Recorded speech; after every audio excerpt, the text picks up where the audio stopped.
Bismillahirrahmanirrahim. Assalamualaikum warahmatullahi wabarakatuh.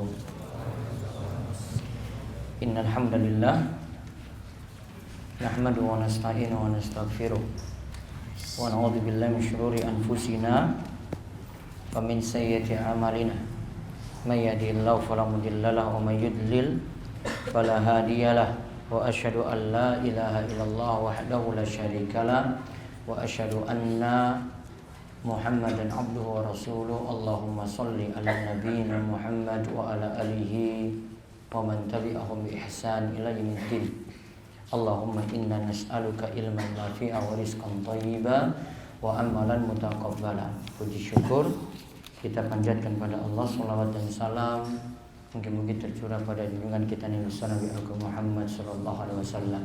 Pada kesempatan malam hari ini kita bersyukur bisa berada kembali dalam majelis yang mulia, dan kita akan mengkaji dua pembahasan. Yang pertama, pembahasan akidah dan manhaj dari Syarh Sunnah karya Imam Ismail bin Yahya bin Ismail Al-Muzani.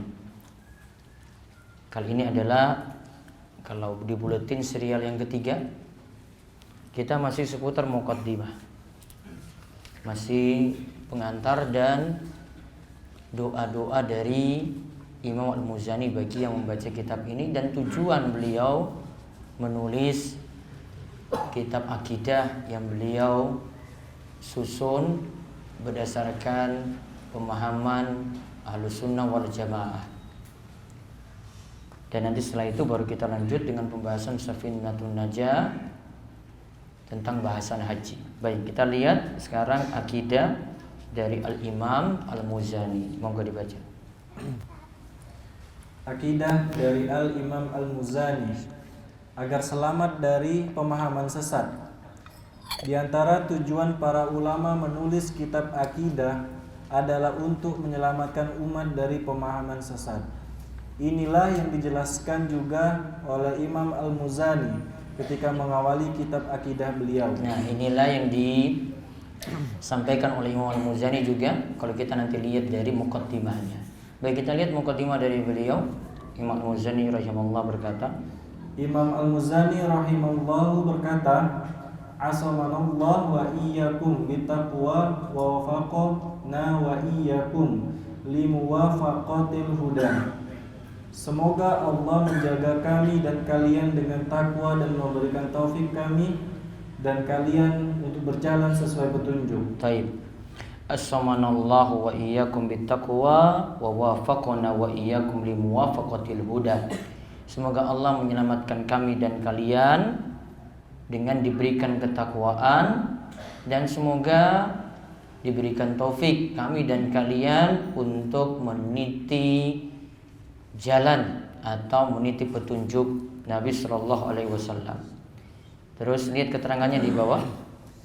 Ini adalah doa dari Imam Al-Muzani supaya kita dijaga oleh Allah dari maksiat dan kejelekan dengan bertakwa. Nah, ini doa as-samanallah itu artinya kita diselamatkan oleh Allah. Kita minta diselamatkan oleh Allah dari asyar, dari kejelekan-kejelekan. Kejelekan sini maksiat, keburukan-keburukan. Membentenginya di sini adalah dengan kita itu bertakwa kepada Allah Subhanahu wa taala. Terus kalimat ismah dalam doa ini maksudnya adalah agar Allah menyelamatkan kita dari kejelekan. Nah, isma asamanallah. Isma itu artinya diselamatkan dari kejelekan. Terus juga dalam doa di atas, Imam Al-Muzani mendoakan supaya kita diberi petunjuk oleh Allah untuk mengamalkan sunnah Rasul Sallallahu Alaihi Wasallam. Al-Huda yang dimaksud dalam doa ini adalah syariat Rasul. Jadi Al-Huda, petunjuk, di dalam doa Imam Al-Muzani itu maksudnya syariat Rasul. Dan ini kita bisa terapkan juga ketika mengamalkan doa dari Nabi Sallallahu Alaihi Wasallam yang kemarin kita sebut. Allahumma inni as'alukal huda wat tuqa wal afaf wal ghina. 4 hal diminta. Mari pada edisi sebelumnya. Ya Allah, berikanlah kepadaku al-huda, petunjuk. Petunjuk di sini maknanya juga ini, yaitu supaya diberi petunjuk berada di atas ajaran Nabi Shallallahu Alaihi Wasallam. Watuqa, kita minta kepada Allah ketakwaan. Wal afaf, supaya diselamatkan dari yang haram. Wal ghina, supaya senantiasa diberikan kecukupan. Nah, terus pengertian takwa. Pengertian takwa. Takwa secara bahasa berarti menjadikan pelindung. Menjadikan pelindung. Ya, jadi takwa itu ada pelindung di hadapan kita. Secara bahasa seperti itu artinya. Terus secara istilah syar'i, takwa adalah menjadikan antara diri kita dan azab Allah, pelindung dengan menjalankan perintah dan menjauhi larangan Allah. Ya, itu ditambahkan dengan menjalankan perintah dan menjauhi larangan Allah. Ya, jadi takwa ini jadi pelindung. Ini benteng, tameng antara diri kita, ini azab Allah. Takwa ini yang jadi penghalang, yang menghalangi kita dari siksa Allah. Tidak ada ketakwaan, orang terjerumus dalam azab Allah. Dia tidak jauhi maksiat. Takwa itu bentuknya jalankan perintah, menjauhi maksiat. Kalau dia tidak menjalankan perintah atau menjauhi maksiat, benteng ini atau tameng ini nggak ada, maka dia terjatuh dalam siksa Allah. Maka takwa itu penting bagi setiap muslim. Nah, kemudian tadi juga didoakan supaya dapat petunjuk.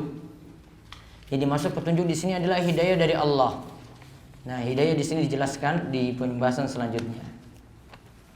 Hidayah milik Allah. Ingat, hidayah itu milik Allah. Jadi tadi Imam Al-Muzani cuma mendoakan saja. Namun sejatinya Allah yang memberikan kita ketakwaan, Allah yang memberikan kita al-huda, petunjuk di atas sunnah Nabi SAW. Imam Al-Muzani cuma menyampaikan saja. Sama seperti Rasul SAW juga cuma bisa menyampaikan. Hatta sampai pamannya pun, siapa paman Nabi SAW? Siapa? Abdul Muttalib apa Abu Thalib? Abu Thalib. Ya. Paman Nabi SAW ketika meninggal dunia, situ ada Abu Jahal, di situ ada Abdullah bin Abi Umayyah, semua merayu-rayu pamannya Abu Thalib untuk tidak masuk Islam. Mereka rayu. Maka ketika Nabi SAW itu datang, kemudian ingin mengajak pamannya itu masuk Islam dengan mengatakan, ya ammi, wahai pamanku, qul la ilaha illallah, ucapkanlah kalimat la ilaha illallah, kalimatan uhajju laka biha indallah. Yang dengan engkau ucapkan itu, aku bisa jadi punya alasan di hadapan Allah bahwasanya saya sudah mendakwahimu. Maka dirayu tadi oleh pembesar-pembesar Quraisy yang ada di sisi Abu Thalib. Pelajaran pentingnya juga di sini, kebiasaan atau rata-rata orang yang meninggal dunia akan ditemani oleh orang yang seprofesi dengannya, semisal dengannya, seakidah dengannya. Seprofesi bisa, ini yang mau meninggal dunia, ini sakratul maut, ini tukang bakso misalnya, ya sudah teman-temannya satu profesi datang. Yang biasa main bareng-bareng dia, ya main futsal kayak bal-balan kayak, ya itu juga yang nemani dia. Kalau itu teman ngajinya, nah itu juga yang nemani dia. Ya, rata-rata seperti itu. Maka Abu Thalib ditemani juga oleh pembesar-pembesar tadi dari orang-orang kafir. Maka mereka rayu Abu Thalib lagi, kamu mau tinggalkan ajaran nenek moyangmu Abdul Muttalib, ya, kamu meninggalkan ajaran nenek moyangmu Abdul Muttalib. Sebenarnya toknya yang ditasydid. Kita sering baca Muttalib, ya. Namun toknya yang saya dapati itu yang ditasydid, bukan lamnya. Tapi saya belum cek ini riwayat yang tepat untuk penyebutan nama Abdul Muttalib itu. Nah, dirayu, apakah kamu meninggalkan ajaran nenek moyangmu, simbah-simbahmu dulu, tradisinya sudah turun-temurun. Akhirnya sudah, Abu Thalib enggan untuk masuk Islam, ya, enggan untuk masuk Islam. Kemudian turunlah ayat ini yang kita bahas. Coba Allah Ta'ala berfirman, Allah Ta'ala berfirman, innaka la tahdi man ahbabta. Sesungguhnya engkau Muhammad tidak bisa memberikan hidayah, ilham dan taufik kepada orang-orang yang engkau cintai. Ya, Quran Al-Qasas, surat Al-Qasas ayat 56. Innaka, sesungguhnya engkau wahai Muhammad, la tahdi man ahbabta, tidak bisa memberi petunjuk pada orang yang engkau cintai. Ya, tidak bisa memberi petunjuk. Nabi SAW cuma bisa menasihati, dakwahi saja, atau istilahnya tabligh, balag. Itu seperti yang disebutkan dalam surat Yasin, wa ma alaina illal balaghul mubin. Tugas kami itu tidaklah hanya untuk menyampaikan saja. Mau nerima ya itu kehendak Allah. Itu Allah yang berikan hidayah. Tugas termasuk Nabi Muhammad SAW cuma menyampaikan saja. Maka Nabi Muhammad SAW diingatkan, innaka la tahdi man ahbabta.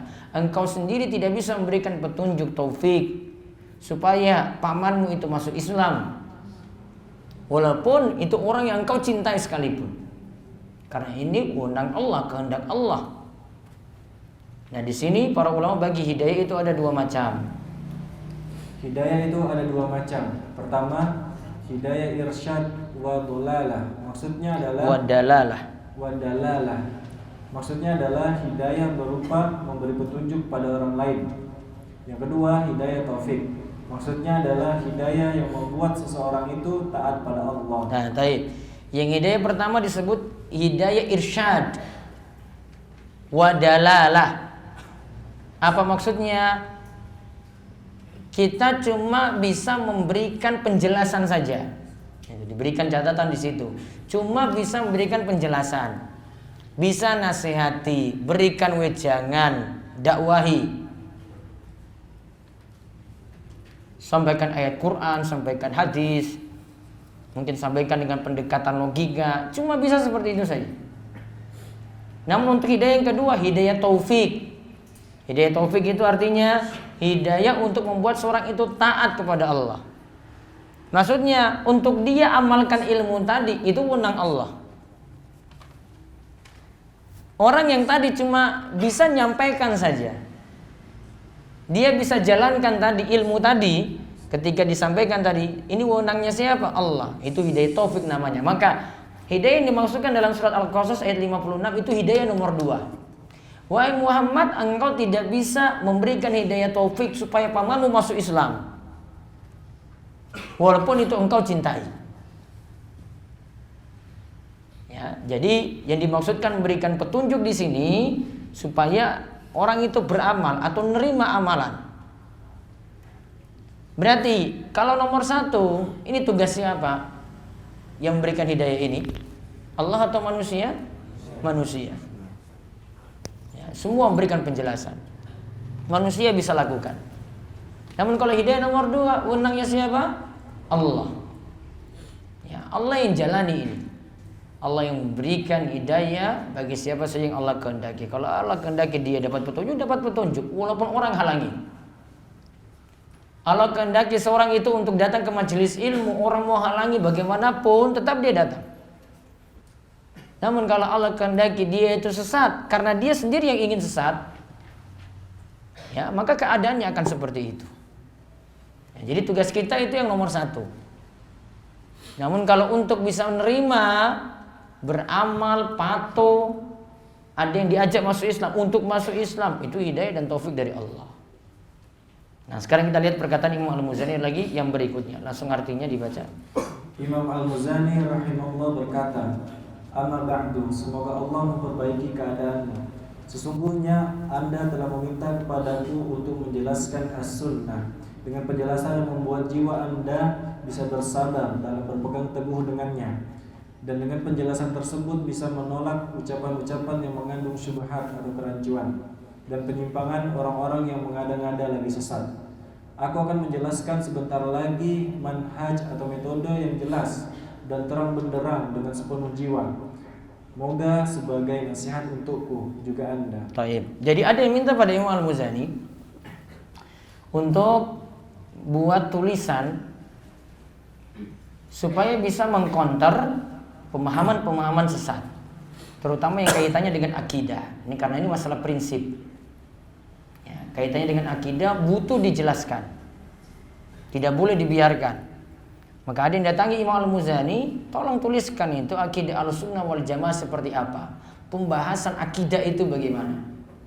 Maka di sini dia jawab, amma ba'du fa innaka aslahakallah, semoga Allah memperbaiki keadaanmu. Memperbaiki keadaan ini seperti doa kita, seperti dalam doa wa aslih li fi dzurriyyati. Ya Allah, perbaikilah keturunanku. Ini doa ketika seorang sudah mencapai usia 40 tahun. Situ ada bacaan atau bagiannya disebutkan, ya Allah perbaikilah. Nah itu sama dengan aslahakallah.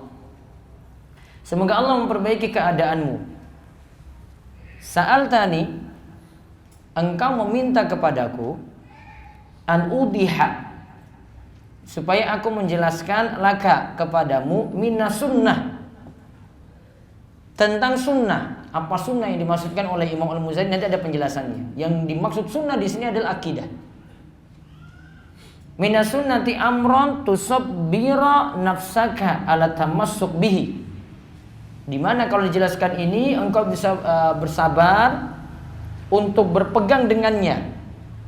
Wa tadra'u bihi anka syubhal aqawil, dan engkau bisa menolak ucapan-ucapan atau perkataan-perkataan syubhat, pemahaman-pemahaman sesat, wazigha, dan penyimpangan-penyimpangan, muhdasat, yang dibuat-buat, yang baru datang belakangan. Ini berarti bukan di masa Nabi, bukan ajaran Nabi SAW, namun datang belakangan. Ad-dhalin, yang sesat. Wa qad syarahtu laka, dan aku telah menjelaskan kepadamu minhajan, metode, muwaddahan, yang jelas, muniron, yang terang, lam ala nafsi wa iyyaka fihi nusha, dan aku itu berharap ini bisa jadi nasihat untukku dan juga nasihat untukmu. Nah sekarang kita lihat maksud muqaddimah ini apa. Lihat di bawahnya. Muqaddimah ini maksudnya ada yang meminta kepada beliau untuk menjelaskan akidah Ahlus Sunnah wal Jamaah. Lantas beliau memenuhi dengan menuliskan risalah ini. Terus, berpegang teguh dengan sunnah itu butuh kesabaran dan berat untuk dijalankan.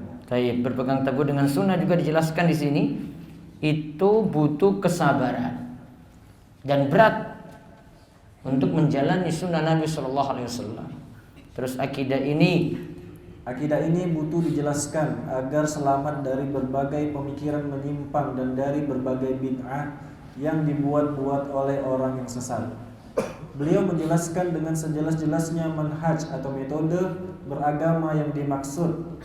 Yang diharapkan hal ini sebagai nasihat untuk beliau dan juga yang membaca tulisan beliau. Baik, tujuannya berarti beliau menulis ini untuk mengcounter, mengatasi pemahaman sesat.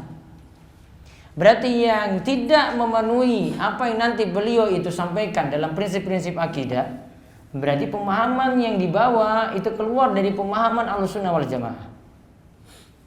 Dan pemahaman beliau ini masih dekat dengan pemahaman Imam Syafi'i, karena murid langsung dari Imam Syafi'i. Dan berarti kalau murid langsung dari Imam Syafi'i berguru juga dengan yang dekat dengan masa sahabat atau dengan masa Rasulullah SAW.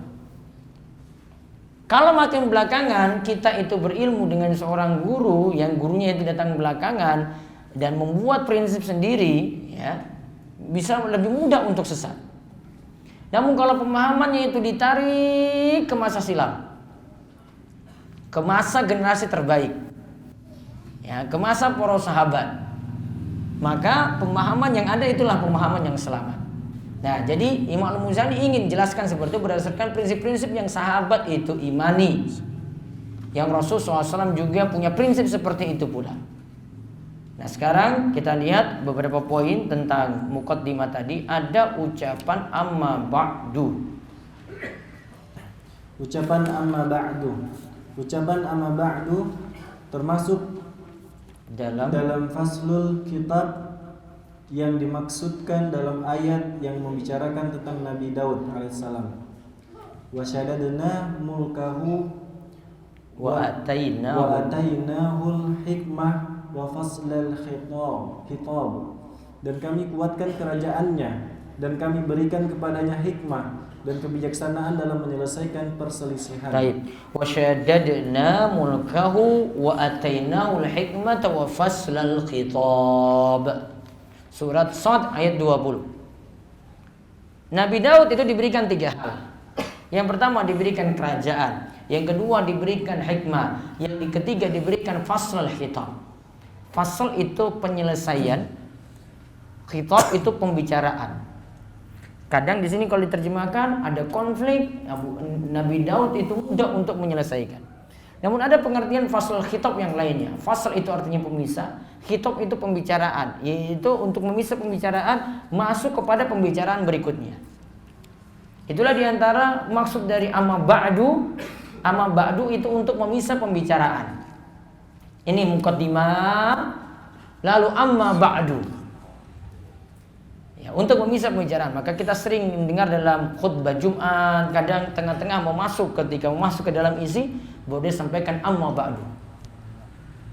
Nah, kita lihat di sini ada pengertian fasl khitab lagi. Ya, dibaca. Abu Musa menyatakan bahwa kalimat amma ba'du pertama kali diucapkan oleh Daud alaihissalam, yaitu sebagai faslul khitab, pemisah pembicaraan. Asy-Sya'bi juga menyatakan bahwa yang dimaksud dengan faslul khitab adalah kalimat amma ba'du. Demikian disebutkan dalam tafsir Al-Quran Al-Azim kata Ibnu Katsir rahimahullah. Terus ucapan nama ba'du sendiri, ucapan nama ba'du sendiri punya maksud untuk maksud dalam materi yang dimaksud. Hal ini apa nama ba'du sendiri punya maksud untuk masuk, ya maaf, bukan untuk maksud, dicoret, untuk masuk dalam materi yang dimaksud. Masuk. Hal ini dijelaskan oleh Syekh Khalid bin Mahmud Al-Juhani dalam penjelasan Syarh Sunnah. Baik. Jadi amma ba'du itu ada pembicaraan yang dimaksud atau pembicaraan inti. Amma ba'du itu diucapkan sebelum masuk pada pembahasan inti. Ya, atau ada yang nyatakan untuk pindah pembicaraan, maka dimasuk dengan amma ba'du. Istilahnya tadi adalah faslul khitab. Terus sekarang tadi disebutkan tentang as-sunnah. Dan kita sering mendengar kalimat sunnah. Sekarang istilah sunnah itu digunakan untuk apa saja? Nah, sekarang kita lihat penggunaan istilah sunnah. Penggunaan istilah sunnah. Pertama, sunnah bisa maksudnya adalah petunjuk Nabi SAW secara umum dalam segala urusan beliau. Menurut ulama hadis, sunnah adalah ucapan, perbuatan, persetujuan hingga sifat fisik dan akhlak Nabi SAW. Baik. Menurut ulama hadis, sunnah itu maksudnya adalah qaulun wa fi'lun wa takrirun wa sifatun khuluqiyah atau khalqiyah. Yaitu namanya sunnah itu adalah ucapan, kemudian situ ada perbuatan, situ ada persetujuan. Di situ juga ada sifat fisik Nabi Shallallahu Alaihi Wasallam dijelaskan sampai pada tingkah laku akhlak Nabi Shallallahu Alaihi Wasallam. Perbuatan misalnya Nabi SAW ucapkan min husni islamil mar'i tarkuhu ma la ya'ni. Tanda baiknya Islam seorang adalah dia tinggalkan hal yang tidak manfaat. Ini ucapan. Fi'lun, perbuatan Nabi SAW contohkan sholat. Beliau rukuknya seperti ini, bangkit dari rukuk seperti itu, sujudnya bagaimana. Nabi SAW praktekkan itu namanya fi'il, perbuatan. Takrir, ada yang Nabi SAW setujui dari para sahabat. Contoh misalnya ketika seorang budak wanita ditanya, "Aina Allah?" Di mana Allah? Kemudian budak ini jawab, "Fis sama." Di atas sana. Maka ini menunjukkan takrir, persetujuan dari Nabi SAW. Karena kalau jawabannya keliru, Nabi ralat. Enggak kayak begitu jawabannya. Yang benar kamu harus yakini seperti ini. Namun Nabi SAW tidak ralat tadi jawabannya. Berarti menunjukkan bahwasanya yang dijawab benar. Walaupun Nabi SAW tidak menyampaikan secara langsung dulu. Budak ini jawab, maka itu takrir, persetujuan dari Nabi SAW. Ada menunjukkan sifat fisik. Ya, sifat fisik wajah Nabi SAW bagaimana, rambutnya seperti apa, hidungnya bagaimana, jenggotnya seperti apa. Misalnya dijelaskan dalam hadis ketika Nabi SAW itu dalam sholat, ya, jenggotnya itu terlihat naik turun. Berarti jenggotnya lebat. Jadi ini jadi dalil bahwasanya Nabi SAW membiarkan jenggotnya apa adanya. Berarti kalau ada yang cuma punya dua rambut saja misalnya, nah itu dimaksud membiarkan apa adanya. Dan inilah yang dimaksud ya dengan perintah untuk memelihara jenggot. Imam Nawawi jelaskan yang dimaksud adalah membiarkan jenggot apa adanya.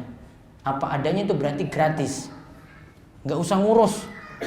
Ya, iya kan? Kalau rambut, ya mungkin jenengan potong itu biaya. Kalau jenggot tuh dibiarkan saja apa adanya. Butuh sampo enggak?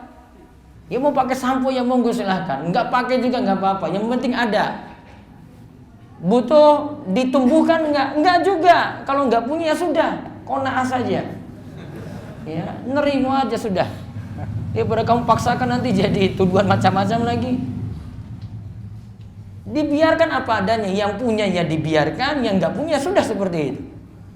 Itu maksudnya memelihara jenggot. Ya, perintah-perintah Nabi SAW seperti tadi. Ya, itu sifat fisik. Ada akhlak, tingkah laku Nabi SAW seperti apa? Akhlak beliau dengan para sahabat, akhlak beliau itu dengan istrinya, ya, akhlak beliau dengan budak-budaknya. Nah itu akhlak-akhlak beliau. Nah itu juga namanya sunnah. Nah kemudian ada lagi istilah sunnah menurut ulama usul.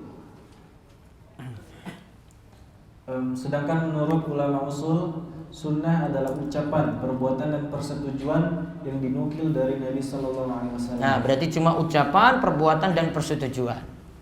Nah terus ada penggunaan yang kedua lagi. Kedua, sunnah digunakan untuk lawan kata dari bid'ah. Nah sekarang saya ulang dulu yang pertama. Pertama berarti sunnah itu artinya petunjuk. Ya, petunjuk tadi itu mencakup hal-hal tadi, ucapan, perbuatan, persetujuan. Ya, sampai akhlak dan fisik. Nah, berarti semua yang dilakukan oleh Nabi SAW, nah petunjuknya itu tadi, itu namanya sunnah. Umum berarti ya. Sekarang yang kedua, sunnah itu lawan dari kata bid'ah. Berarti ada bid'ah, ada sunnah. Berarti ada ahli bid'ah, ada ahli sunnah. Gitu maksudnya.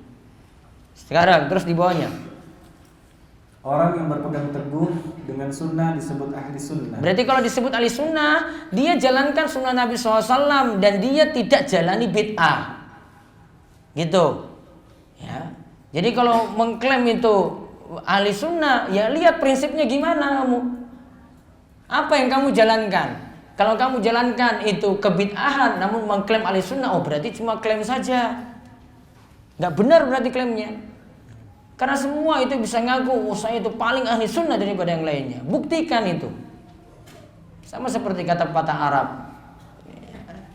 Kullun yadda'i waslan bil laila wa laila lam tukiru illa bizak. Ada orang yang gila-gila dengan Laila. Ya mungkin cintanya nggak kesampaian kah, atau cintanya bertepuk sebelah tangan kah? Ya, dia buat syair pokoknya tentang Laila semuanya. Ya, dia tergila-gila dengan siapa? Laila. Hati-hati yang tergila dengan Laila ini. Ya. Dia ketika itu ucapkan semua itu ngaku punya hubungan spesial dengan Laila. Oh saya itu dengan Laila itu. Oh saya sudah punya hubungan sekian lama dengan Laila. Semua bisa ngaku. Wa Laila lam tukiru illa biza. Dan Laila tidak mengaku punya hubungan dengan siapa-siapa. Ya. Jadi kan juga kan kalau masa jahiliyah dulu juga kan kayak gitu kan. Baru aja mungkin dikasih sesuatu sama cewek aja sudah, wah itu gilanya bukan main. Lapor sama teman-teman, itu dia naksir saya sebenarnya. Padahal baru dikasih permen aja itu. Ya, padahal baru dikasih permen aja itu sudah jadi berita di kelas itu. Itu dia itu tadi perhatian sekali sama saya loh, enggak sama kamu. Nah, itu sama dengan Laila, orang yang gila Laila tadi. Semua bisa ngaku. Namun punya hubungan bagaimana? Ngaku saja belum bisa itu. Sampai terbukti mana kamu punya hubungan tadi. Maka demikian juga yang namanya ahli sunnah itu siapa yang ahli sunnah? Buktikan. Gak usah ngaku-ngaku. Nah sekarang lihat ada perkataan yang bagus dari Ibnu Shalah di bawahnya, monggo dibaca. Al-Hafidh Abu Amr bin As-Shalah rahimahullah pernah ditanya, sebagian orang bertanya tentang Imam Malik bahwa ia menggabungkan sunnah dan hadis. Lalu apa perbedaan antara sunnah, as-sunnah dan al-hadis? Nah, Imam Malik itu bisa gabungkan istilah sunnah dan hadis. Beliau itu disebut ya ahlu sunnah dan juga ahli hadis. Terus apa bedanya? Kok sampai disebutkan dua-duanya sekaligus? Kenapa gak sebut salah satu saja? Maka Ibnu Shalah itu menjelaskan. Ibnu As-Shalah rahimahullah menjawab, as-sunnah di sini adalah lawan kata dari bid'ah. Bisa saja seorang menjadi ahli hadis, namun ia adalah seorang ahli bid'ah. Nah, bisa saja ada orang yang pakar hadis, namun dia itu mubtadi. Kata Ibnu Shalah ini, dia tahu suluk beluk hadis, tahu riwayat-riwayatnya, namun dia sendiri adalah ahli bid'ah di situ. Berarti dia tidak jalani hadis dengan benar. Atau dia pakai hadis untuk dukung hawa nafsunya saja. Atau dia pakai hadis untuk dukung pemahamannya saja, bukan untuk maksud untuk mendukung kebenaran. Walaupun dia ahli hadis, coba lihat kata Ibnu Shalah apa? Ya, belum tentu jadi ahli hadis itu selamat di sini berarti. Ya, ahli hadis bisa saja itu adalah seorang mubtadi, kata Ibnu Shalah. Terus Imam Malik. Imam Malik, semoga Allah meridhai beliau, menggabungkan dua sunnah. Ia itu paham masalah sunnah atau hadis, dan keyakinan beliau adalah berpegang pada kebenaran, bukan berpegang pada bid'ah. Nah, kalau Imam Malik, dia selain pakar hadis, maka disebut ahli hadis. Dia juga berpegang dengan sunnah, berpegang dengan kebenaran, bukan berpegang dengan bid'ah. Nah, lalu yang ketiga. Sunnah berarti dianjurkan, yaitu lawan dari wajib. Istilah ini digunakan oleh para fuqaha atau pakar fikih. Nah, kalau dalam istilah fikih ada wajib, ada sunnah. Sunnah ini lawan dari kata wajib. Kalau disebut sunnah berarti bukan wajib. Terus yang keempat, istilah as-sunnah bisa dimaksud juga adalah akidah, seperti yang disebut dalam muqaddimah Imam Al-Muzani di sini. Di sini akidah disebut dengan sunnah karena tidak ada ruang bagi akal untuk masuk dalam masalah akidah. Maka kalau kita itu bicarakan masalah akidah, tidak ada peran akal di situ. Akal nggak main di sini. Semuanya ada kepasrahan dan ketundukan. Ya, kepasrahan dan ketundukan. Ini perkara gaib yang dibicarakan, akal nggak bisa masuk. Akal bukan tempatnya di sini. Maka kenapa disebut dengan as-sunnah? Kitab-kitab akidah disebut dengan as-sunnah, ya, karena logika nggak bisa masuk di situ. Jadi sunnah itu kadang sebagai kata ganti untuk akidah. Maka ada nama-nama kitab akidah itu disebut dengan as-sunnah atau syarh sunnah dan usul sunnah dan semacam itu. Itu untuk menunjukkan prinsip-prinsip akidah. Nah, setelah kita jelaskan sunnah tadi, kan tadi ada dalam doa Imam Al-Muzani, dia doakan supaya kita itu berpegang teguh dengan sunnah tadi. Nah, sekarang sabar berpegang pada sunnah. Sabar berpegang pada sunnah. Sabar secara bahasa artinya menahan diri. Sabar secara istilah syar'i berarti menahan hati dari murka, menahan lisan dari banyak mengeluh, dan menahan anggota badan dari berbuat yang melampaui batas. Nah, sabar secara bahasa itu artinya al-habsu. Artinya itu menahan diri. Menahan diri pada hatinya. Hatinya ditahan. Tidak banyak menggerutu hatinya. Protes pada takdir. Kemudian yang kedua, lisannya. Lisannya dijaga. Enggak keluar kata-kata yang menunjukkan dia tidak sabar. Enggak keluar caci maki. Enggak keluar kata-kata kasar. Enggak teriak-teriak. Ya. Itu sabar namanya, nahan lisannya juga. Kemudian nahan anggota badannya juga. Badan ini dia tahan. Ini enggak mukul sesuatu, ada helm enggak dihancurkan, ada gelas enggak dipecahkan, kepalanya enggak dibenturkan di tembok misalnya. Itu namanya sabar. Sabar itu nahan dari semua tadi, dari tiga hal. Nahan hati, lisan, dan anggota badan. Nahan hati, lisan, dan anggota badan. Berarti apakah sabar itu orang masih merasakan rasa sakit? Iya. sabar itu masih merasakan sakit. Keluarganya meninggal dunia, masih merasakan sakit enggak? Iya. Ini tetap masih menunjukkan orang tersebut sabar, asal dia itu menahan diri dari sesuatu tadi. Sabar itu masih merasakan kayak gitu. Ada tingkatan yang lebih tinggi daripada sabar, namanya ridho. Kalau ridho, rasa sakitnya ini nggak ada lagi. Adanya musibah dengan tidak adanya musibah sama saja. Jadi tingkatan yang paling tinggi, yang di atas sabar itu apa? Ridho. Di atas lagi namanya syukur.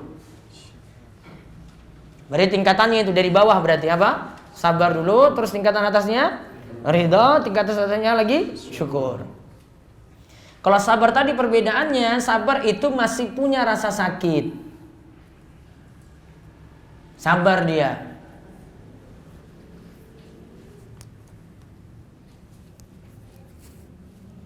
Namun kalau orang itu dalam keadaan misalnya dia meninggalkan maksiat, sabarnya ini lebih harus lagi. Contoh misalnya dia meninggalkan maksiat, dia putusin pacarnya misalnya. Disuruh sabar nggak di situ? Hah? Sabar nggak mas? Sabarnya gimana coba? Hah? Sabarnya bentuknya gimana? Ini jenengan ini bilang INUN now. Sabarnya gimana selanjutnya? Hah? Tadi dengan hati, nggak usah banyak protes nih. Aduh, kok Allah kejam sekali ya. Takdirkan saya kok sampai putus dengan si dia. Padahal sudah 10 tahun pacaran coba. Dia nggak protes takdir. Terus dengan lisan itu apa? Ya, lisan bisa jadi bukti disalurkan lewat tulisan. Nggak nambah kata-kata lagi di situ, sudah selesai sudah. Dengan anggota badan apa? Ya kalau parahnya ya gantung diri berarti. Ya. Enggak, dia lakukan seperti itu juga. Dia tahan semuanya berarti. Kalau dalam hal maksiat yang jadi wajib lagi di situ. Ya. Enggak boleh dia punya keinginan, saya mau balik lagi, mau ini lagi, enggak. Harus sabar di situ. Nah, kemudian di atasnya apa? Ridho. Ridho ini enggak rasakan lagi. Rasa sakitnya enggak dia rasakan. Dia anggap biasa saja, netral aja gitu. Mau ada musibah, enggak ada musibah sama saja. Tenang dia itu hadapinya. Tingkatan yang lebih tinggi lagi apa? Syukur. Yang wajib dijalani dari 3 tingkatan ini adalah sabar. Sabar hukumnya wajib. Kalau orang caci maki ketika dapat musibah, sudah dosa dia itu, dihitung dosa. Kok dia teriak-teriak, ada keluarganya meninggal dunia, dia teriak-teriak tanda tidak terima, ya, itu sudah dihukumi dosa itu. Karena tidak sabar. Kepalanya dia benturkan di tembok misalnya, itu juga tanda tidak sabar. Dosa juga dihukumi dosa. Karena yang wajib tidak dia lakukan. Sabar itu hukumnya apa? Wajib. Ridho hukumnya sunnah. Di atasnya lagi berarti sunnah. Orang nggak sampai derajat ridho tidak masalah. Syukur lebih lagi daripada itu. Nah, terus sabar sendiri ada 3. Sabar sendiri ada 3, yaitu sabar dalam ketaatan kepada Allah, sabar dari berbuat maksiat kepada Allah, dan sabar dalam menghadapi ujian dari Allah. Baik, sabar ada 3. 1, sabar dalam ketaatan kepada Allah. Sholat dia berusaha untuk istiqomah, itu sabar juga di dalamnya dia lakukan. 2, sabar dari berbuat maksiat kepada Allah. Dia tinggalkan maksiat, butuh sabar juga. Kayak tadi yang saya sebutkan tadi tentang memutuskan bacanya. Dia sabar itu juga, ini adalah bentuk sabar yang dia lakukan. Terus yang ketiga, sabar dalam menghadapi ujian, cobaan, musibah. Dari 3 ini, para ulama simpulkan sabar yang paling berat itu sabar yang nomor 1, yaitu sabar dalam menjalani ketaatan. Kenapa demikian? Karena butuh untuk melakukan sesuatu. Kalau sabar dari meninggalkan maksiat, dia tahan diri saja. Nih rokok nih, ya, haram nggak? Hah? Setuju ini? Tak kira nggak setuju dengan saya. Ya. Taruhlah rokok nih haram nih, dia tahan ini, cuma nahan saja. Dia tahan diri, itu masih lebih ringan daripada suruh dia untuk bangun subuh. Karena nahan itu cuma nahan saja. Dia tahan ini, nggak berbuat apa lo, nahan saja, nahan diri, nggak ada pengorbanan di sini, cuma nahan dirinya. Namun kalau bangun subuh itu berat sekali. Kenapa berat? Bagi orang yang belum biasa itu berat sekali. Mau bangun, mau gerak sedikit, tunggu aja iqomah lah, gerak lagi, sudah jam 6. Iya kan? Ini berat untuk dilakukan. Maka para ulama simpulkan dari 3 tadi yang paling berat yang pertama, yaitu sabar apa? Dalam ketaatan. Kenapa? Butuh effort, butuh usaha, butuh kerja keras, butuh memaksakan diri. Lebih berat daripada meninggalkan maksiat. Termasuk juga daripada dia nahan diri dari ujian tadi. Nahan diri terhadap ujian. Dia cuma menahan saja. Saya tahan ini biar gak komentar macam-macam. Saya tahan ini biar gak menggerutu dengan takdir Allah. Dia tahan itu. Namun kalau sabar dalam ketaatan butuh lakukan sesuatu. Terus kenapa kita mesti bersabar? Kenapa kita mesti bersabar ketika menjalankan sunnah Nabi SAW? Hal ini diterangkan Adalah diganti dalam hadis berikut. Dari Anas bin Malik radhiyallahu anhu, Rasulullah SAW bersabda, "Ya'ti 'alan nasi zamanun sabiru fihim 'ala dinihi kal qabidi 'alal jamr." Akan datang kepada manusia suatu zaman, orang yang berpegang teguh pada agamanya seperti orang yang menggenggam bara api. Taib. Dan masih ada hadis yang lainnya, saya tulis lengkap nanti dimuat di website karena tulisannya nggak muat di sini. Dari Anas bin Malik radhiyallahu anhu, Rasulullah SAW bersabda, "Ya'ti 'alan nasi zamanun," akan datang di tengah-tengah manusia suatu zaman. Fihim ala dinihi, as-sabir fihim ala dinihi, orang yang bersabar untuk jalani agama, kal qabidi 'alal jamr, yaitu seperti orang yang memegang bara api. Itu butuh ekstra kekuatan itu untuk nahan itu. Kata para ulama, bahkan untuk zaman ini lebih lagi daripada itu. Nahan komentar, ya, nahan diasingin teman, nggak ada yang mau dekatin. Wah, dia itu mau hidup jomblo aja, nggak mau gabung dengan kita. Ya, nganggap tadi teman-temannya komentarnya nggak enak. Wah, itu so alim dia. Wah, dulu itu nggak punya jenggot, sekarang dia sudah jadi teroris tuh dengan jenggotnya tadi. Komentar lagi nggak enak. Belum lagi dari orang tua, belum lagi orang tua larang untuk ngaji, belum lagi dapat komentar dari tetangga, belum lagi kalau dapat komentar dari jamaah di masjid. Wah, dia nggak mau kumpul-kumpul dengan kita lagi zikir bareng-bareng gitu. Kok dia sudah melupakan masa lalu dulu? Padahal dulu kita bareng-bareng itu duduk, ya. Yasinan bareng-bareng, bacanya bareng-bareng, cepat lagi, satu nafas lagi kan. Kan cepat sekali itu. Ada yang baca dengan tajwid itu heran dia. Ini kok bacanya bagus sekali. Iya, kamu dulu bacanya super cepat, ngebut. Kejar target sampai ayat terakhir. Baik, itu sampai di pembahasan sabar berpegang teguh pada sunnah Nabi sallallahu alaihi wasallam.